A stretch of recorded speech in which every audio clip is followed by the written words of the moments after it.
अंबादास दानवेंनी अजित पवार यांच्यावर हल्लाबोल केला। अजित पवार चुकीचं समर्थन करत असल्याचा आरोप त्यांनी केला।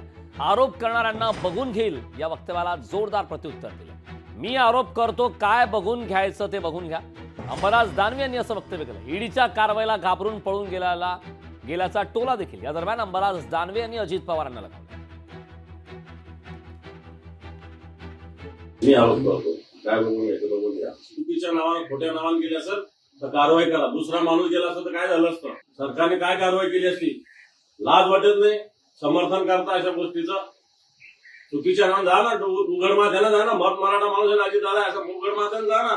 अमित शहाला भेटायला तर नरेंद्र मोदीला भेटायला चांगले, कोणाला भेटायला दम असेल तर चोरून लपून का भेटता? मी तर म्हणेल, मी तर त्या कोणत्या विमानानं प्रवास केला त्याचा त्या विमान कंपन्यांवर सुद्धा कारवाई झाली पाहिजे। अशा शॉर्ट नावामध्ये देत नाही, विमान कंपन्यांनी पूर्ण नाव बघितलं पाहिजे। म्हणजे कोणी सांगेल ए दानवे, बी दानवे, हा ए पवार, एस ई पवार असं थोडी जमणार आहे? मग एखादा जाईल बी डी कसा चालेल का? मग खरं तर मला असं वाटतं लाज नसल्यासारखं समर्थन करता। माझं म्हणणं या सगळ्या विमान तिकीट सगळे काढले पाहिजे, विमान कंपन्यांवर कारवाई केली पाहिजे। जो प्रवास करतो त्याच्यावर सुद्धा कारवाई झाली। सामान्य माणसाने असं केलं असेल, काय केलं असतं पोलिसांनी? हा माझा प्रश्न आहे। लोकशाही मराठी ऐका, पहा, जागरूक रहा।